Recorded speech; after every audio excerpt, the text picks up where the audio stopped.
Hey everyone, welcome to Judging for the Win. I'm Dave, and this is my daily ruling. Today I'm going to be talking about one of the returning mechanics in Brothers War.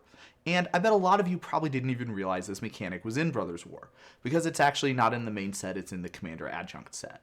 And I bet a lot of you also probably didn't realize that this was a returning mechanic, because this was not a really popular one back when it was first introduced in Saviors of Kamigawa.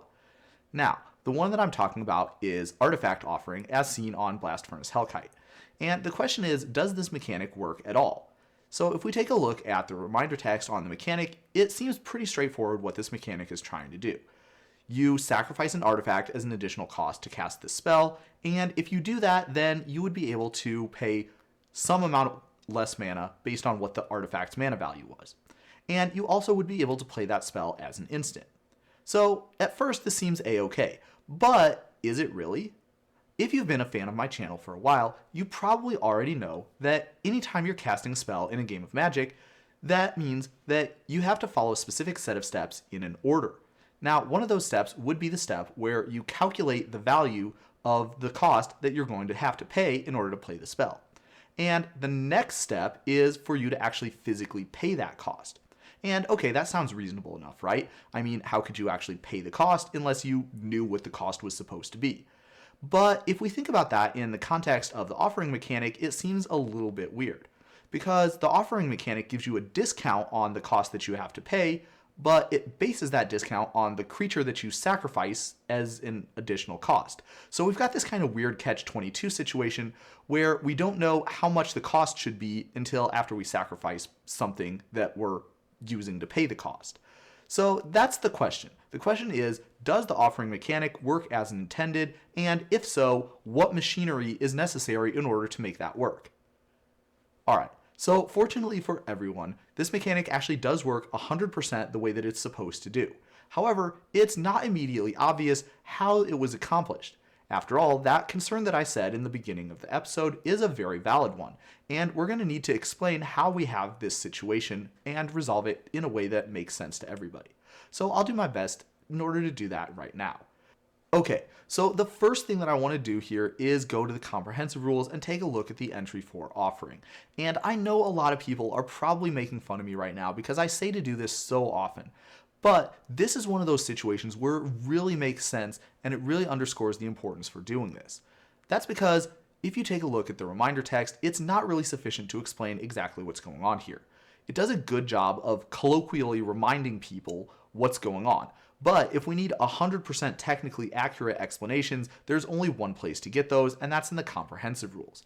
And we'll be able to see a big difference between the templating on what we see in the comprehensive rules versus what we see physically printed on the card.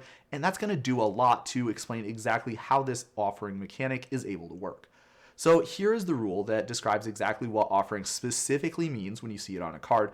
And you can see a very interesting line here where it says something like, if you chose to sacrifice a permanent. So what we really have going on here is a three-step process. First, we're saying that we plan to sacrifice a permanent and which permanent it is. Then we're calculating the cost to play the offering spell based on what permanent we said we were going to sacrifice. And then we actually pay the cost to cast that offering spell, including, of course, sacrificing the permanent that we said that we were going to sacrifice. That three-step process is sufficient to make all of the stuff happen in the specific spot where it's supposed to, and it makes sure that the game always has the information that it needs in order to reduce the cost by the appropriate amount. Pretty cool trick, right?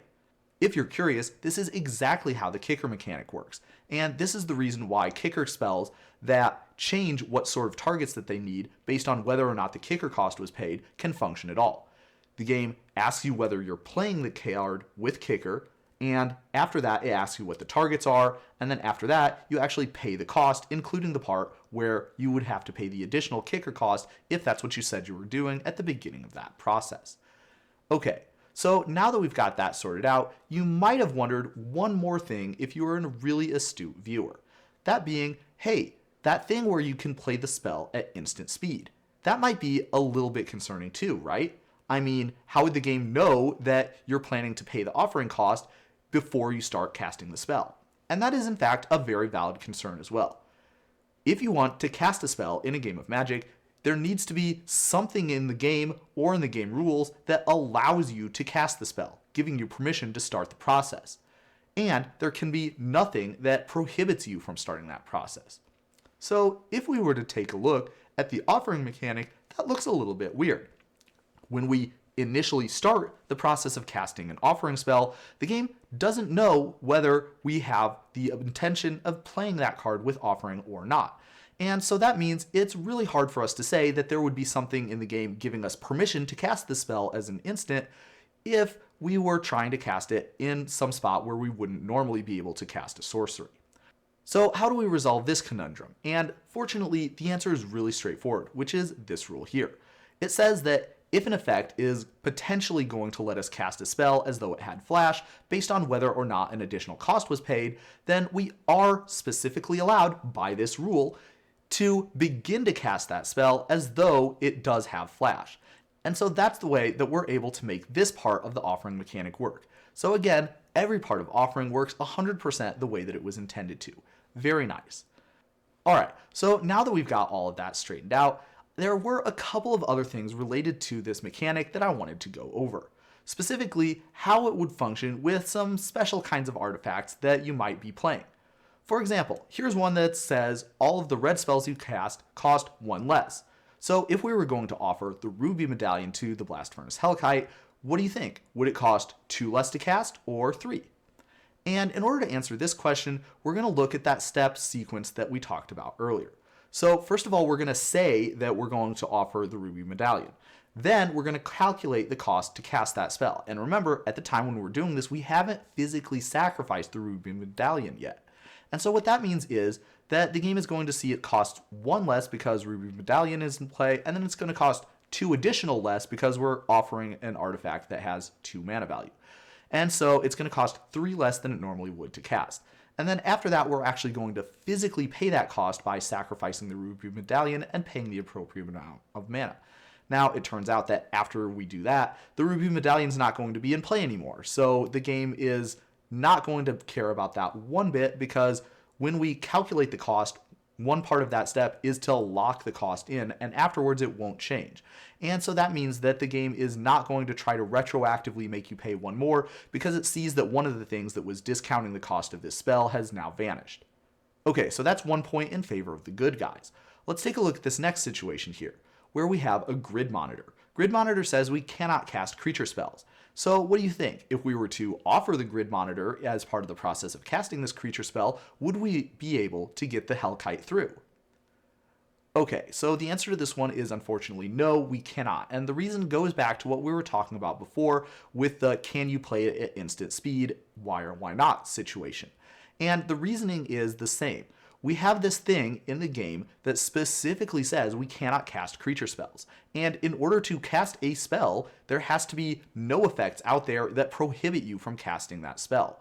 So because we have an effect in play that says you cannot cast creature spells, it's prohibiting us from even beginning the process of casting this spell because it's a creature. And so that means that we aren't going to be able to offer that grid monitor away during the process of casting this creature because we aren't even legally allowed to start that process. Some people with highly advanced rules knowledge might be thinking about a specific rule here that might be helpful. And it's true that there is a rule that allows you to kind of bend this restriction a little bit in similar way to the way we were able to bend the restriction and able to start to cast a spell that might gain flash during the process of casting it. So we had that out in the previous one, and there is indeed a similar looking out for this situation here. However, if you look at the actual text in the comprehensive rules, you can see that it doesn't actually apply to this situation. It says that if we want to cast a spell with some certain characteristics, and we have some effect out there that says we cannot cast a spell with those types of characteristics, we're allowed to begin to cast the spell as long as there's some choice that we might make during the process of casting the spell that could alter the spell's characteristics so it would no longer fall under that restriction. Obviously, we have no way to do that here. There's no way that we could start to cast this spell and then somehow, based on the decisions that we make it not a creature spell and therefore not fall under the grid monitor's restriction. there is a way that we could get rid of the grid monitor and then the restriction wouldn't be there anymore, but that's not what this rule says that we can do. So therefore, we are not able to start to cast the Hellkite if there is a grid monitor in play. Finally, here's the last example that I prepared. Take a look at this artifact, which has a triggered ability that says whenever you cast a red spell, you can gain 1 life. So, what do you think? If you were to offer this artifact during the process of casting the Hellkite, would you get to gain life or not? And for this one, we're going to remember that if you have a triggered ability that triggers when you cast a spell, then that triggered ability is going to trigger after you cast the spell. So that would mean that you would have to complete all of the steps in the process of casting the spell, including, of course, the one where you're paying the costs. Accordingly, when you pay the cost to play the Blast-Furnace Hellkite, that means you're sacrificing that artifact. And so after the spell has officially become cast, the game is going to check to see if there's any triggered abilities that might have triggered off of the process of casting it. And it's going to notice that there is no artifact in play that has a triggered ability that triggers when you cast a red spell. Because of course, you sacrificed it during the process of casting that spell. So unfortunately, you would not be able to gain any life off of that situation. Phew, that was a lot of different interactions based on this one really cool mechanic. Give yourself a big pat on the back if you were able to follow through all the way and got all the answers correct. Or at least if you understand now why all these answers are the correct ones. But that's all I have for you today. How did you do?